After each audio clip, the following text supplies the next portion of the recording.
गाजीपुर से समाजवादी पार्टी के प्रत्याशी अफजाल अंसारी ने माफिया मुख्तार अंसारी की तुलना देश के शहीदों से की।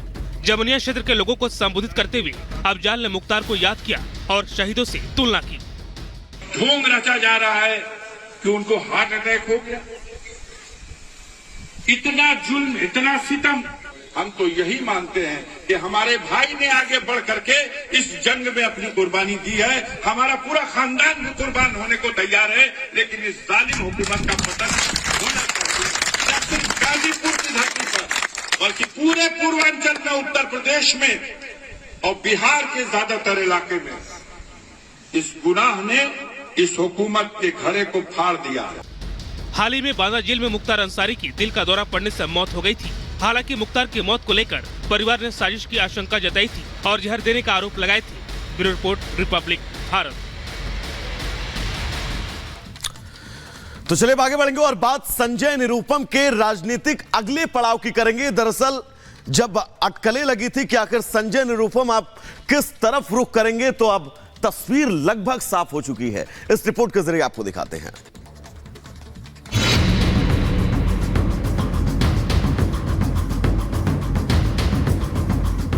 हाल ही में कांग्रेस से इस्तीफा देने वाले संजय निरुपम ने आखिरकार अपना नया सियासी ठिकाना तय कर लिया। संजय निरुपम सीएम एकनाथ शिंदे के नेतृत्व वाली शिवसेना में शामिल होंगे। शिवसेना में वापसी को संजय निरुपम ने अपनी घर वापसी करार दिया। परसों मैं अपने सभी साथियों के साथ शिवसेना में दोपहर बाद कोई एक टाइम तय होगा, मुख्यमंत्री जी की उपस्थिति में प्रवेश करूंगा। हाँ, प्रवेश करना मतलब ज्वाइन करना ही होता है। जब पार्टी ज्वाइन करेंगे तो पार्टी के जितने भी उम्मीदवार होंगे, सारे उम्मीदवारों के लिए जोरदार तरीके से प्रचार किया जाएगा और शिवसेना का एक एक उम्मीदवार चुनकर के आए, इसके लिए पूरा प्रयत्न किया जाएगा। हालांकि संजय निरुपम ने यह भी साफ किया कि वो इस बार का चुनाव नहीं लड़ेंगे और शिवसेना उम्मीदवारों को जिताने के लिए काम करेंगे।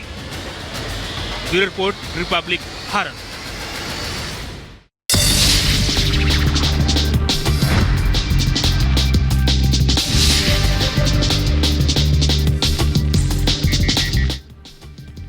चीन में भारी बारिश ने मचाई भारी तबाही। ग्वांगडोंग में हाईवे का एक हिस्सा गिर जाने की वजह से कम 24 लोगों की मौत की खबर। हाईवे का 70.9 मीटर हिस्सा बह जाने से 20 कारें समा गईं। अमेरिका के मेडिसन में एक स्कूल के बाहर फायरिंग। पुलिस ने 14 साल के शूटर को मार गिराया। स्कूल में जबरन घुसने की कोशिश कर रहा था आरोपी। इंडोनेशिया के माउंट रुआंग में ज्वालामुखी विस्फोट हुआ, जिससे लावा और जो राख थी वो 5 किलोमीटर से ज्यादा दूर तक फैल गई। विस्फोट के कारण आधा दर्जन से ज्यादा हवाई अड्डों को बंद करना पड़ा। तुर्की में इस्तांबुल में मजदूर दिवस मनाने को लेकर पुलिस और प्रदर्शनकारियों के बीच झड़प। इस्तांबुल चौराहे की ओर जाने वाले सभी रास्तों को फिलहाल बंद किया गया। उधर अमेरिका के कोलंबिया विश्वविद्यालय और सिटी कॉलेज से इजराइल के खिलाफ प्रदर्शन करे 300 से ज्यादा प्रदर्शनकारियों को पुलिस ने किया गिरफ्तार। सभी प्रदर्शनकारी गाजा में जारी इजरायली हमले का विरोध कर रहे थे। पूरे अमेरिका में अब तक 1000 से ज्यादा लोगों की गिरफ्तारी हुई। नमस्कार दोस्तों, गुड मॉर्निंग। बहुत बहुत स्वागत है आप सभी का रिपब्लिक भारत पर। मैं हूं आपके साथ वैभव मिश्रा। इस बुलेटिन में मेरे साथ मेरी सहयोगी गायत्री भी होंगी। तमाम बड़ी खबरों का विस्तार से जिक्र करेंगे, लेकिन सबसे पहले बात 2 मिनट में देश भर की खबरों की।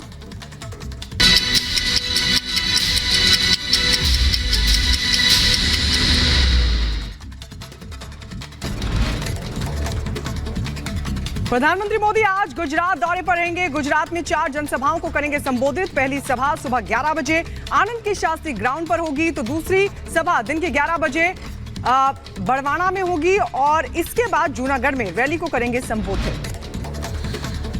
गृहमंत्री अमित शाह आज यूपी के दौरे पर रहेंगे। बरेली, बदायूं और सीतापुर में जनसभा करेंगे। इसके बाद लखनऊ में 5वें चरण की सीटों की तैयारियों को लेकर संगठनात्मक बैठक करके लोकसभा की तैयारियों की समीक्षा करेंगे। उत्तर प्रदेश के मुख्यमंत्री योगी आदित्यनाथ आज सैफई परिवार के गढ़ वाली मैनपुरी लोकसभा क्षेत्र में करेंगे रोड शो।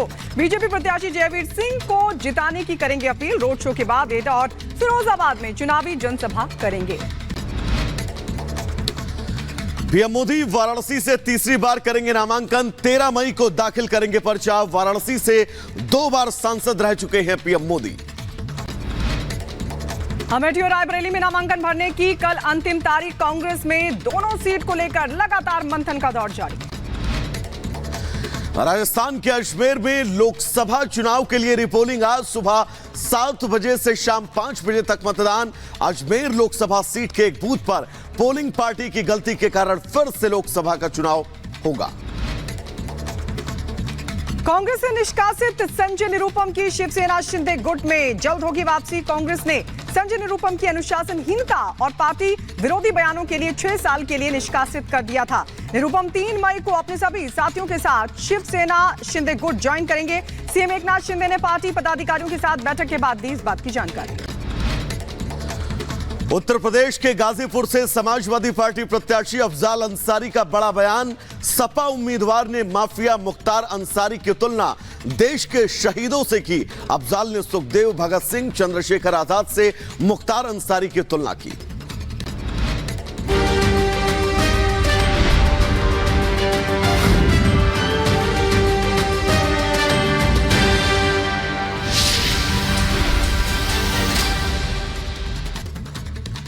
और चलिए अब आगे बढ़ते हैं और बात करते हैं उस लोकसभा सीट की। जी हां, चौपाल में आज बात मध्य प्रदेश की उस लोकसभा सीट की होगी जहां पिछले 28 सालों से बीजेपी लगातार काबिज है। हालांकि सीट पर बीजेपी को कांग्रेस से टक्कर मिलती रही है और इस बार की बात करें तो मुकाबला त्रिकोणीय होने की उम्मीद है। चलिए चलते हैं और जानते हैं कि आखिर मुरैना की जनता क्या सोच रही है।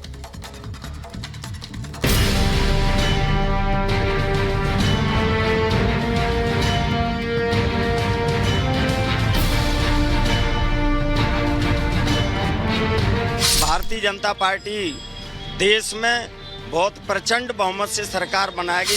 ये गठबंधन नहीं, ये ठगबंधन है। ये सुरक्षित उन्हीं के हाथ में, मोदी जी के नेतृत्व में। जो राम को लाए हैं हम उनको लाएंगे। हम तो ये चाहेंगे ऐसा प्रधानमंत्री भारत को खोना नहीं चाहिए।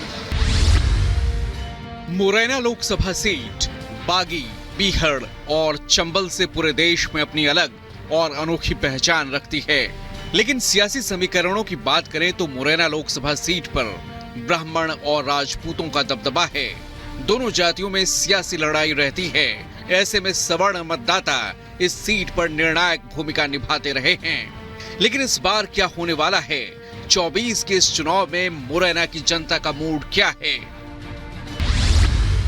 तो मुरैना का रण क्या कह रहा है और मुरैना के जो लोग हैं आखिरकार वो क्या कह रहे हैं, ये जानने के लिए हमारी टीम इस समय बाजार में पहुंची हुई है और आरएस कॉम्प्लेक्स है जहां पर हमारी मौजूदगी है। इस कॉम्प्लेक्स में काफी सारे लोग हैं, आम जनता है, उनसे हम जानने की कोशिश करेंगे कि आखिरकार उनका वोट इस बार किसे जाने वाला है। क्योंकि 28 सालों से आपने देखा भारतीय जनता पार्टी का यहाँ पर कब्जा है, जो दबदबा रहा है वो नरेंद्र सिंह तोमर का है। लेकिन क्या एक बार फिर से यहाँ के लोग मोदी की गारंटी पर भरोसा करने वाले हैं या फिर यहाँ परिवर्तन की लहर चलेगी? ये यहीं के लोगों से हम समझने की कोशिश करते हैं। चाचा, सबसे पहले आपसे बात करते हैं, क्या लग रहा है इस बार मोदी जी गारंटी का दावा कर रहे हैं कि हमारी गारंटी है योजनाओं को पूरा करने की, जो हमने कहा वो पूरा करके दिखाया। कांग्रेस कह रही है कि इस बार बीजेपी का सुपड़ा साफ होगा, आप क्या कह रहे हैं?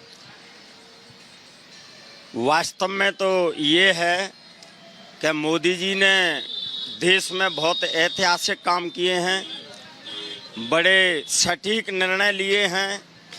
जो वर्षों से पेंडिंग काम थे वो उन्होंने वास्तव में गारंटी के तहत ही पूरे किए हैं।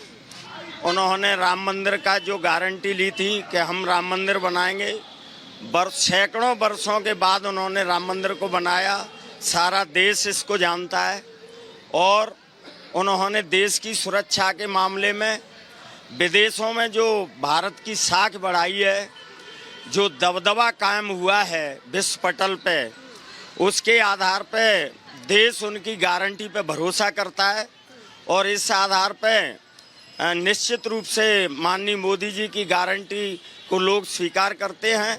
और भारतीय जनता पार्टी देश में बहुत प्रचंड बहुमत से सरकार बनाएगी, इसमें कोई शक नहीं है। प्रचंड बहुमत से सरकार बनाएगी। सर, आपसे समझना चाहेंगे, एक तरफ महागठबंधन है जो कह रहा है कि मोदी जी सिर्फ एक डिक्टेटरशिप की तरह काम करते हैं, एक डिक्टेटर की तरह काम करते हैं और नफरत की राजनीति करते हैं, और मोदी जी कह रहे हैं कि ये जनता ही हमारा परिवार।